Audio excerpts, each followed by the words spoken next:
السلام عليكم متابعين مطبخ ام البيت، شلونكم؟ ان شاء الله الكل بخير صحة وسلامة. رجعنا لكم فيديو جديد ووصفة جديدة. وصفتنا راح تكون هاليوم حسب طلبات المتابعين، وخاصة طلب فلوكات غير جوك. طلب من عندنا الايس كريم البيتي. ان شاء الله اليوم راح نلبي الطلب مالته، راح نسوي له الايس كريم البيتي.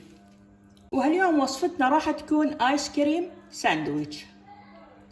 ومكونات والمقادير كلش بسيطة وموجودة طبعا بكل بيت وسهلة واقتصادية. طبعا جميع الفيديوهات جميع الوصفات اللي أنا أسويها كلتهم اقتصادية ما مكلفة.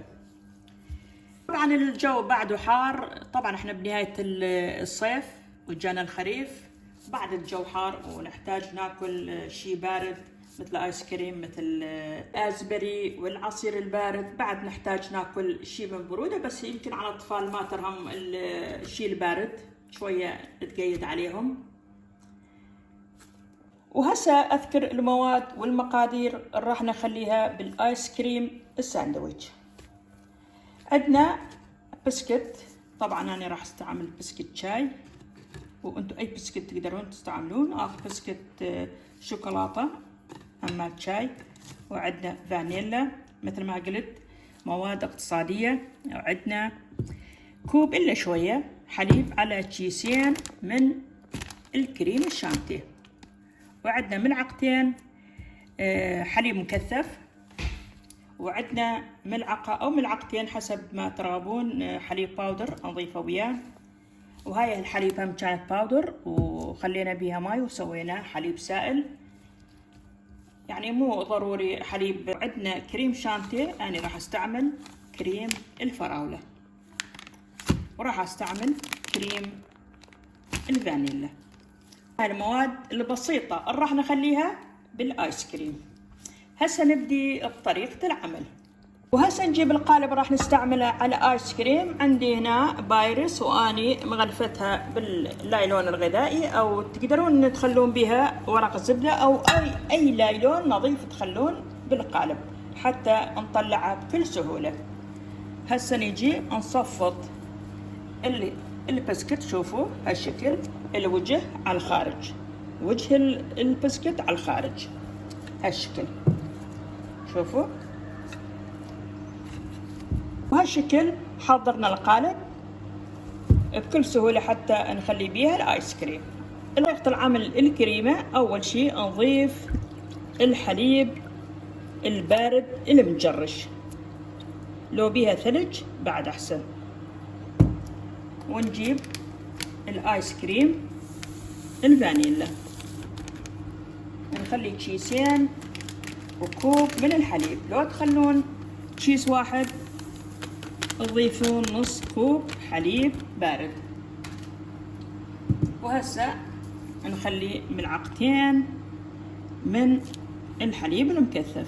تقدرون تخلون جبن مثلثات، تخلون اي جبن انتو يعجبكم، تقدرون تضيفون على الكريم الشانتيه.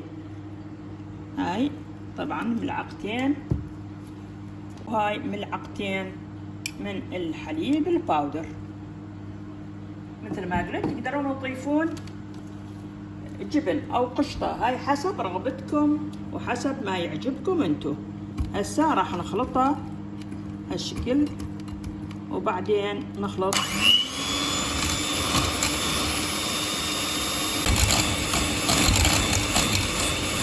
خلطنا الكريمة، هو هذا القوام المطلوب. شوفوا شلون صارت عندنا بعد ما خلطناه بالمضرب الكهربائي. الكريمة راح نخليها بالثلاجة ونبدي نخفق الكريمة الثانية. هسه نيجي نخلي الحليب على الكريمة الثانية. أول شيء نزلنا الحليب، وثاني شيء هنا العائلة ما رادوا أخلي بيها الحليب، وراح أضيف له ملعقة أو ملعقتين أو حسب رغبتكم من الحليب المكثف، وراح نخلطه مثل ما قلت. العائلة ما رادوا أخلي بيها الحليب. أول شيء نخلطه هالشكل، بعدين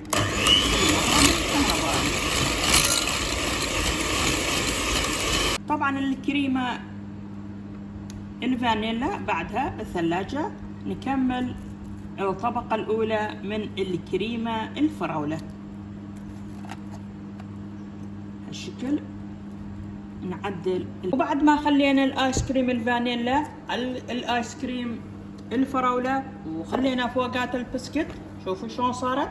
وهسه راح نخليها بالفريزر من 2 إلى 3 ساعات حتى تجمد عندنا الآيس كريم، ونشوف لكم شلون صارت. وهسه طلعنا الآيس كريم، تقريبا طول بيدنا 2 ساعات على ما طلعناها. شوفوا شلون صارت، شوفوا لا تقع ولا شيء. شوفوا قلبتها، طبعا هسه هي جمدت عندنا وراح نقصها هالشكل. هاي الآيس كريم اللي قدمناها، شوفوا شلون صارت، شلون جمدت. نشوف شلون صارت عندنا، هي جامدة طبعا. شوفوا راح اكلها هاي طيبة. ان شاء الله الوصفة نالت اعجابكم واعجاب فلوكات غير جوك. ان شاء الله يسووها بالبيت والف عافية لكم. هي وصفة سهلة ووصفة ايس كريم بيتي، مكوناتها موجودة طبعا كل بيت. وانتظرونا فيديو ثاني من وصفات البيت. مع السلامة.